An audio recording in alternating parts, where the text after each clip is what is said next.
दोस्तों, यकीन मानो आज की है 10 आदतें। सुनने के बाद आप जिंदगी में कभी भी असफल नहीं हो सकते, क्योंकि यह 10 आदतें इंसान को जिंदगी में सबसे बड़ा मुकाम देने की क्षमता रखती है। तो वह 10 आदतें कौन सी है, वही हम आज के इस वीडियो में एक कहानी के माध्यम से आपको बताएंगे। तो चलिए शुरुआत करते हैं। एक गुरु अपने शिष्यों को प्रवचन दे रहे थे। वह बोल रहे थे कि हजारों मील का सफर भी सिर्फ एक ही कदम से शुरू होता है। देखा जाए तो अपनी जिंदगी में लक्ष्य हम सभी तय करते हैं, अपने लिए ख्वाब बुनते हैं, खुद को लेकर कई सारे सपने भी देखते हैं, लेकिन अपने लक्ष्य, अपनी मंजिल के पीछे भागने की बजाय ज्यादातर लोग अपने उन ख्यालों के पीछे भागते रह जाते हैं जिनका शायद सच्चाई से कोई वास्ता ही नहीं है, जो सिर्फ उनके दिमाग की एक उपज है। इन सभी गैर जरूरी ख्यालों के पीछे भागते हुए वह इस बात का अंदाजा लगाने की कोशिश भी नहीं करते कि वह ख्याल सकारात्मक हैं या नकारात्मक सच हैं, या उनके दिमाग के सिर्फ एक उपज हैं, या वह किसी और से प्रभावित हैं। उसका सच्चाई से कोई संबंध है भी या नहीं। और शिष्यों, इसलिए ज्यादातर लोग अपनी मंजिल तक नहीं पहुंच पाते और जीवन भर असफल रह जाते हैं। गुरु यह सब बोल ही रहे थे कि तभी एक शिष्य खड़ा होता है और गुरु से कहता है, गुरुदेव, आपने यह तो बता दिया कि ज्यादातर लोग असफल क्यों होते हैं, लेकिन क्या आप हमें यह बता सकते हैं कि हम सफल कैसे हो सकते हैं? वह कौन सी छोटी छोटी आदतें हैं जो हमें सफलता के लिए तैयार करती हैं और फिर सफलता के शिखर तक पहुंचाती हैं?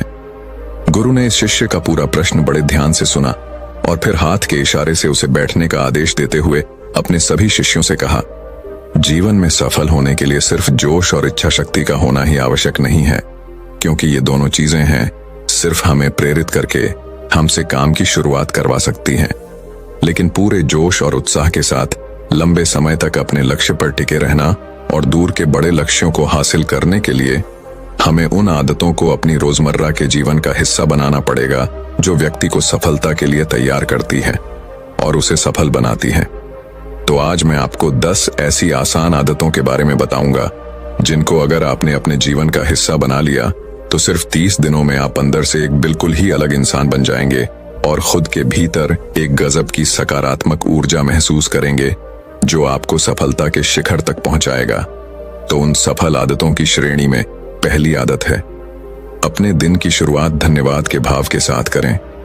सुबह जैसे ही आपकी आंख खुले तो कुछ भी सोचने से पहले, कुछ भी करने से पहले, बिस्तर से उठने से पहले अपने दोनों हाथों को जोड़कर आसमान की तरफ देखते हुए जिस भी शक्ति पर आप विश्वास करते हैं उसका आह्वान करते हुए उन 3-4 चीजों को याद कीजिए जिसके लिए आप ईश्वर के शुक्रगुजार हैं।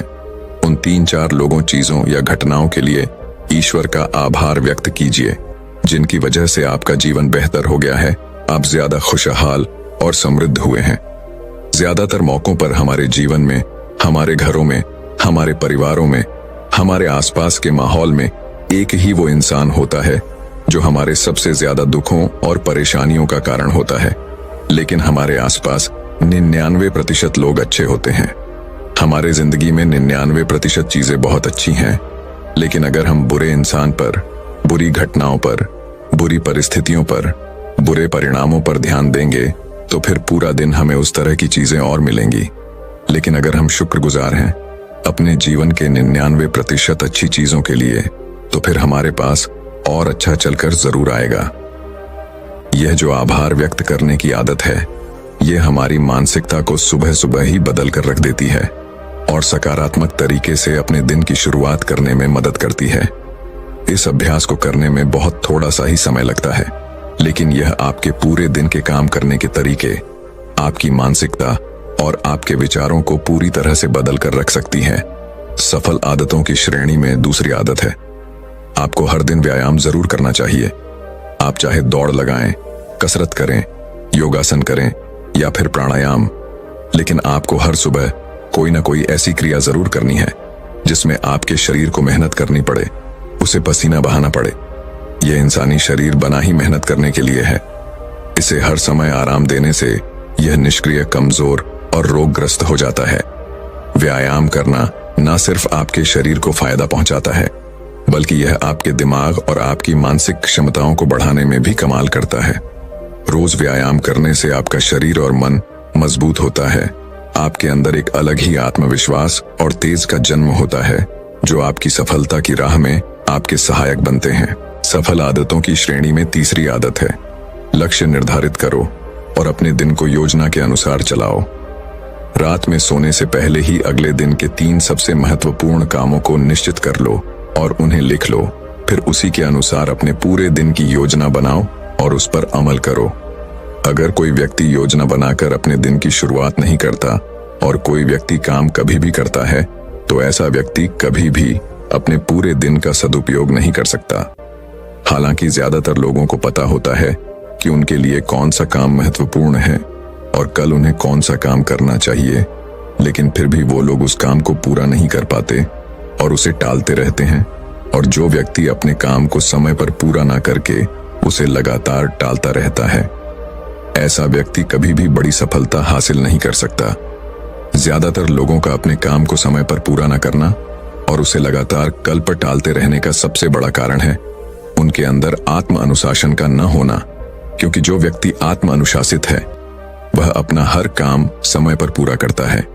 सफल आदतों की श्रेणी में चौथी आदत है, आपको हर दिन कुछ न कुछ नया सीखना चाहिए या फिर कुछ न कुछ नया पढ़ना चाहिए। अगर आप हर दिन 1 से 2 घंटे का समय अपने लिए कुछ नया सीखने, पढ़ने या फिर अपने व्यक्तिगत विकास के कामों में नहीं लगा रहे हैं, तो फिर आप चाहे कितनी ऊंचाइयों पर हो, कितने ही समझदार और बुद्धिमान हो, आप जिंदगी में हारने ही वाले हैं। आप नीचे गिरने ही वाले हैं।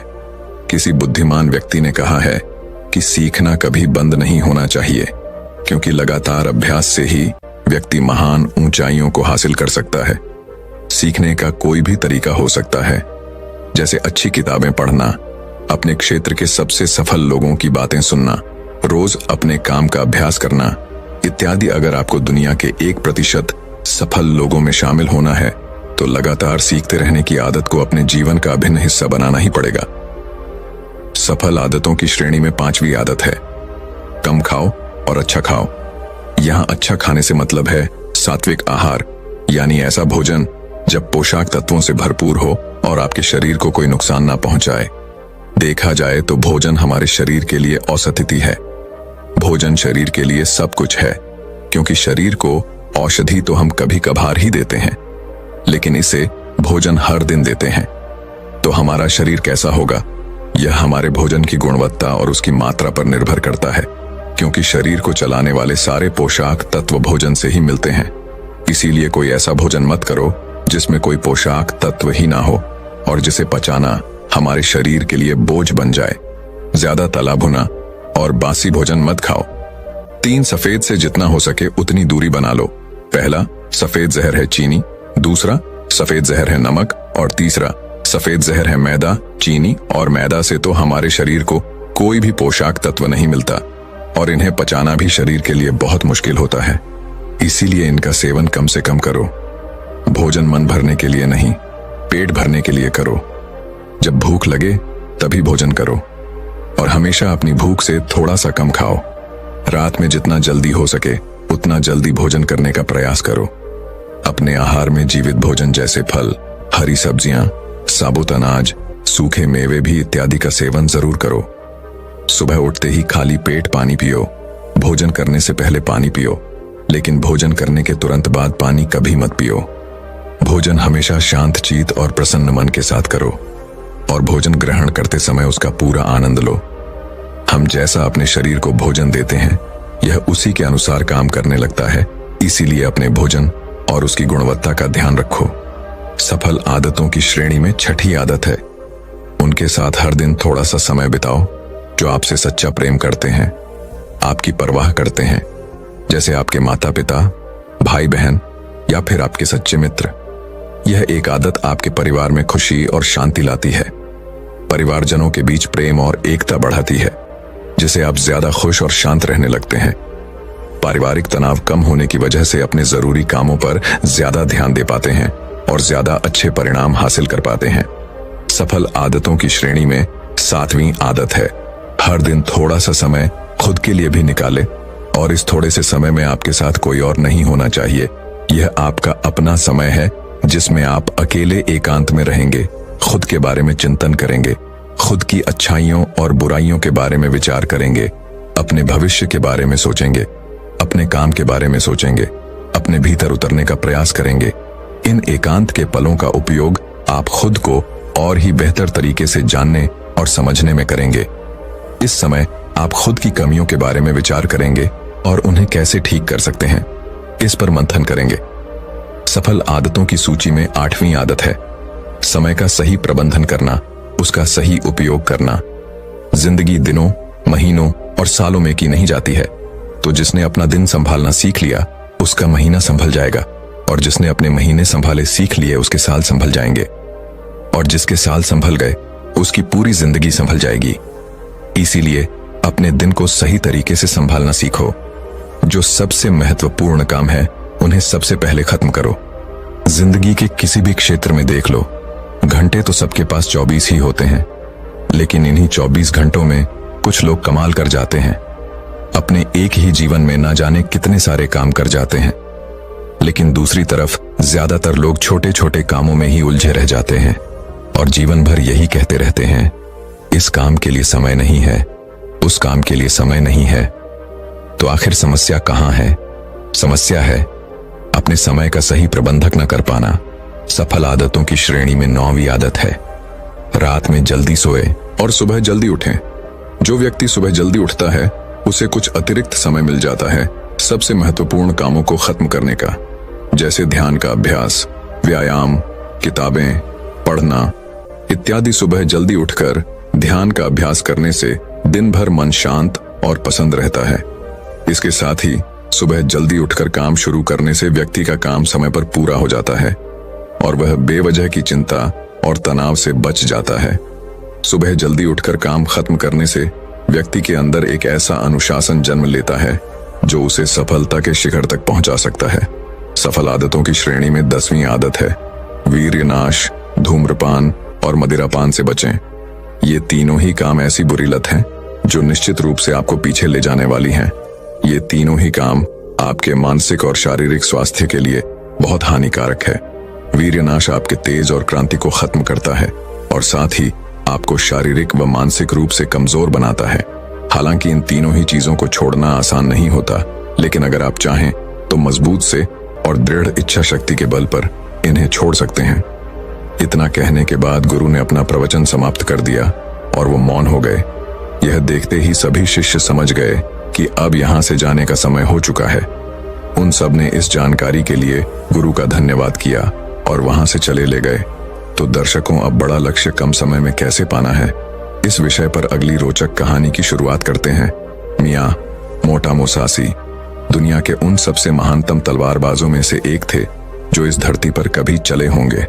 मियां मोटा मुसासी को जापान के अब तक के इतिहास का सबसे महान समुराई और सर्वश्रेष्ठ तलवारबाज कहा जाता है। मुसासी एकाग्रता, जागरूकता, समर्पण और आत्मविश्वास की एक जीती जागती मिसाल थे। उनका मानना था कि व्यक्ति को पूरी जागरूकता और समर्पण के साथ खुद को एक लक्ष्य में झोंक देना चाहिए।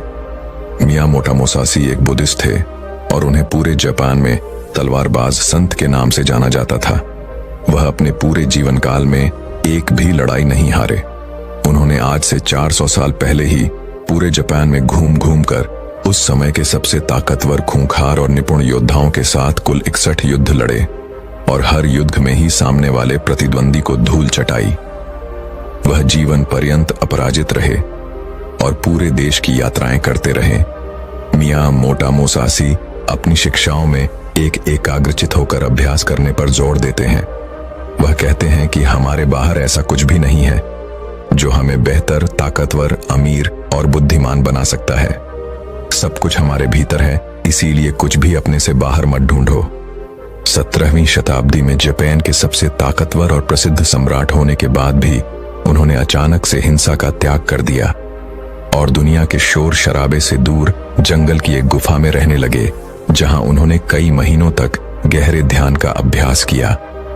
अपनी मृत्यु के सिर्फ 7 दिन पहले उन्होंने अपने चहेते शिष्य के लिए एक किताब लिखी और उसे नाम दिया डो कोडो, जिसका मतलब है आर्ट ऑफ वॉकिंग अलोन, यानी अकेले चलने की कला। उन्होंने अपने पूरे जीवन में जो कुछ भी सीखा या अनुभव किया, उसे इस किताब के अंदर 21 नियमों में बदल दिया, जिसमें से 9 महत्वपूर्ण नियमों के बारे में आज हम इस वीडियो में बात करेंगे। लेकिन उससे पहले हम यह जानने का प्रयास करते हैं कि उस महान इंसान ने इस सोच के साथ इस किताब को लिखा होगा। पहला पिलर है आत्म अनुशासन। उस आशीष का मानना था कि आत्म अनुशासन एक खुशहाल जीवन जीने के लिए सबसे जरूरी चीज है। बिना आत्म नियंत्रण के व्यक्ति अपनी भावनाओं और लालसाओं का गुलाम बन जाता है और फिर इसके वश में आकर गलत निर्णय लेता है और गलत रास्ते पर चल पड़ता है। जीवन में अनुशासन लाकर हम अपने लक्ष्य के प्रति एकाग्रचित्त रह सकते हैं और ऐसे निर्णय ले सकते हैं जो हमारे सिद्धांतों और जीवन मूल्यों से मेल खाते हैं। दूसरा पिलर है माइंडफुलनेस यानी जागरूकता। वो मियां मोटा मुसासी मानते थे कि वर्तमान में जीना और जागरूक होकर जीना जीवन जीने का सही तरीका है। जब हम वर्तमान में रहते हैं तो अपने चारों ओर की सुंदरता और छायाइयों को देख पाते हैं, उन्हें महसूस कर पाते हैं और छोटे छोटे चीजों में खुश रहने लगते हैं। तीसरा और आखिरी पिलर है डिटैचमेंट। उस मियां मोटा मुसासी का मानना था कि बाहरी चीजों और घटनाओं से खुद को जोड़ लेना दुख का कारण है। खुद को हर तरह के लगाव से दूर करके ही व्यक्ति आत्म शांति प्राप्त कर सकता है और एक संतुष्ट जीवन जी सकता है। अब हम बात करते हैं उन नियमों के बारे में जिन्हें मियां मोटा मुसासी ने अपनी किताब डोकोडो में बताया है, जिन्हें अपनाकर कोई भी व्यक्ति एक सफल, अनशीत, खुशहाल और संतुष्ट जीवन जी सकता है। पहले नियम में मुसासी कहते हैं, सब कुछ जैसा है उसे वैसा ही स्वीकार कर लो। यह नियम जीवन की सच्चाई को स्वीकारने के महत्व पर जोर देता है, बजाय इसके कि हम कबूल कल्पनाएं करते रहें कि सब कुछ ऐसा होना चाहिए। चीजें जैसी हैं उन्हें वैसे ही स्वीकार कर लेना हमें बेवजह के दुख और तनाव से मुक्त रखता है। साथ ही परिस्थिति की हकीकत को स्वीकार कर लेने से उस क्षण जो भी मौके उपलब्ध हैं, हम उन पर सही से ध्यान दे पाते हैं और उनका सही फायदा उठा पाते हैं। सच्चाई को स्वीकारना हमारी आंतरिक शांति और संतोष के लिए बेहद जरूरी है। जहां अपने आसपास की चीजों और लोगों को वो जैसे हैं उन्हें वैसा ही स्वीकार करना सीख जाते हैं, तो हमारे अंदर का वो घमंड जो लोगों या बाहरी परिस्थितियों को बदलना और नियंत्रित करना चाहता है, वह खत्म हो जाता है और हम ज्यादा शांतिपूर्ण तरीके से रह पाते हैं। इस नियम के माध्यम से मियां मोटा मुसासी हमें दुनिया को खुले दिल और दिमाग से बिना किसी पूर्ण निर्णय के देखना सिखाते हैं और ऐसा करके हम दुनिया को वह जैसी है उसे वैसा ही देख पाते हैं, ना कि अपनी इच्छाओं और कल्पनाओं के चश्मे पहनकर। हालांकि यह कहना जितना आसान है करना उतना ही मुश्किल है, क्योंकि हर परिस्थितियों को स्वीकार लेना आसान नहीं होता, खासकर तब जब हमारी उम्मीदें और सपने टूटते हैं या फिर हमारा कोई अपना हमें हमेशा के लिए छोड़कर चला जाता है। लेकिन फिर भी सच्चाई को स्वीकार लेने से ही व्यक्ति अंदर से शांत और हल्का महसूस करता है। जिस व्यक्ति ने परिस्थिति को स्वीकारने की आदत डाल ली है, उसके सामने फिर चाहे कितनी मुसीबतें आए, वह हर हाल में मुस्कुरा सकता है। दूसरे नियम में मुसासी कहते हैं, अपने लिए मजा मत ढूंढो। यह नियम कहता है कि हमारे जीवन का एकमात्र उद्देश्य केवल सुख का भोग करना नहीं होना चाहिए। अच्छा भोजन करना, अच्छे कपड़े पहनना, मौज मस्ती करना जरूरी तो है, लेकिन इसमें इतना नहीं खो जाना कि अपने जीवन के उद्देश्य को ही भुला दो और हर समय सिर्फ मजे की तलाश में ही रहूं। सुख भोगों का त्याग करके व्यक्ति ज्यादा स्थिर और उद्देश्यपूर्ण जीवन जी सकता है। हर रोज खुद से पूछो, क्या मेरा जन्म है सिर्फ खाने पीने और मजे करने के लिए हुआ है, या फिर मेरे जीवन का कोई मकसद भी है? मजे के पीछे भागना हर व्यक्ति की आंतरिक चाहत होती है, लेकिन यही मजा उसके दुख का कारण भी बनता है। जब हम सिर्फ मजे के पीछे भागते हैं तो हम अपनी आदतों और चीजों के अधीन हो जाते हैं। यह नियम हमें मध्य में रहकर जीवन जीने को प्रोत्साहित करता है, यानी न बहुत ज्यादा न बहुत कम। हर चीज को आवश्यकता के अनुसार करो, क्योंकि असली खुशी बाहरी चीजों के उपयोग से नहीं मिलती, बल्कि हमारे अंदर से आती है। जब हम सिर्फ तुरंत मिलने वाले मजे के पीछे भागना शुरू कर देते हैं तो हम इंस्टेंट ग्रेटिफिकेशन के अधीन हो जाते हैं, यानी हम सिर्फ ऐसा ही काम करते हैं जिसका रिजल्ट हमें तुरंत मिल जाए। हमारा मन बड़ी योजनाओं या बड़े लक्ष्यों पर काम करने की काबिलियत खो देता है। हम किसी भी काम में लंबे समय तक फोकस नहीं कर पाते और जीवन के बड़े लक्ष्यों को हासिल करने से चूक जाते हैं, तीसरा नियम जो हो गया, उसका पश्चाताप मत करो। यह नियम हमें याद दिलाता है कि हम अपने अतीत को बदल नहीं सकते और अतीत में हुई गलतियां या बुरी घटनाओं को याद करके हम केवल दुखी ही हो सकते हैं। तो बीते हुए कल के बारे में पश्चाताप करने से अच्छा है कि हम अपने अतीत में हुई गलतियों से सीखें और ज्यादा समझदारी वह बुद्धिमानी के साथ आगे बढ़ जाएं। पश्चाताप वह बीमारी है जो हमें अतीत में ही फंसाए रखती है और आगे नहीं बढ़ने देती। इस नियम में मुसासी हमें अतीत में हुई गलतियों को स्वीकारने और खुद को वह दूसरों को माफ करने के लिए प्रोत्साहित करते हैं। हमें यह स्वीकार करना चाहिए कि आज हम जहां पर भी हैं, अतीत में घटी घटनाओं और लिए गए निर्णयों की बदौलत ही है। ऐसा करके हम स्वयं को अतीत के बाहर से मुक्त करके मौका देते हैं वर्तमान से जोड़ने का। निश्चित रूप से इस नियम में मुसासी हमें अतीत को भूलने के लिए नहीं कह रहे, बल्कि जिसे बदला नहीं जा सकता उसे स्वीकार करके, उसे सीख के ज्यादा स्पष्टता और बड़े उद्देश्य के साथ आगे बढ़ने के लिए कह रहे हैं। चौथा नियम, अपनी अधूरी भावनाओं पर निर्भर मत रहो। यह नियम हमें अपनी अधूरी भावनाओं के बसीभूत होकर निर्णय लेने से रोकता है, जैसे गुस्सा, अति उत्साह, जलन इत्यादि। हम अक्सर अपनी अधूरी भावनाओं के आधार पर निर्णय ले लेते हैं जो आगे चलकर हमारा बहुत ज्यादा नुकसान करते हैं। मियां मोटामोसासी कहते हैं कि व्यक्ति को खुद की गहरी समझ और परिस्थिति के अनुसार ही निर्णय लेना चाहिए। ऐसा करके हम खुद को अधूरी जानकारी के साथ जल्दबाजी भरे निर्णय लेने से बचा सकते हैं, जिसके लिए बाद में हमें पछताना पड़ेगा। यह नियम हमें अपनी अधूरी भावनाओं और उत्तेजनाओं के साथ दूरी पैदा करने के लिए कहता है और इसके बजाय स्थिर बुद्धि और शांत मन के साथ निर्णय लेने के लिए कहता है। अधूरी भावनाओं के वश में आकर निर्णय लेने के बजाय शांतचित होकर निर्णय लेने वाला व्यक्ति खराब से खराब परिस्थिति आने पर भी बड़ी आसानी से उसका सामना करके बाहर निकल सकता है। पांचवा नियम, खुद के बारे में हल्का और दुनिया के बारे में गहराई से सोचो। यह नियम हमें विनम्र रहना सिखाता है। इस नियम में मियां मोटामोसासी कहते हैं, व्यक्ति को हर समय सिर्फ खुद के महत्व और सिर्फ खुद के बारे में ही नहीं सोचते रहना चाहिए। यानी व्यक्ति को अपने अहम, अपने घमंड को ज्यादा महत्व नहीं देना चाहिए, बल्कि खुले दिमाग के साथ इस दुनिया को देखना और उसके बारे में गहराई से सोचना चाहिए। इस दुनिया में कितना कुछ है जो देखने लायक है, विचार करने लायक है, लेकिन ज्यादातर लोग सिर्फ खुद तक ही सिमट के रह जाते हैं। हमें अपने अहम को कम करके लोगों को दया भावना के साथ देखना और उनके साथ पेश आना चाहिए। हमें लोगों से और इस दुनिया से जुड़ने का प्रयास करना चाहिए। हमें प्रकृति की सुंदरता को निहारना और उसे महसूस करना चाहिए। खुद के बारे में कम और इस दुनिया के बारे में ज्यादा उत्सुकता के साथ सोचना चाहिए। इस नियम में मुसायासी खुद को कम समझने या खुद की जरूरतों को नजरअंदाज करने के लिए नहीं कह रहे, बल्कि वह सिर्फ खुद में ही ना खोए रहने और इस दुनिया के साथ एक मजबूत संबंध बनाने के लिए प्रोत्साहित कर रहे हैं। छठा नियम, अपनी इच्छाओं से दूरी बनाकर रखो। इस नियम में मुसासी डिटैचमेंट यानी आसक्ति की बात कर रहे हैं।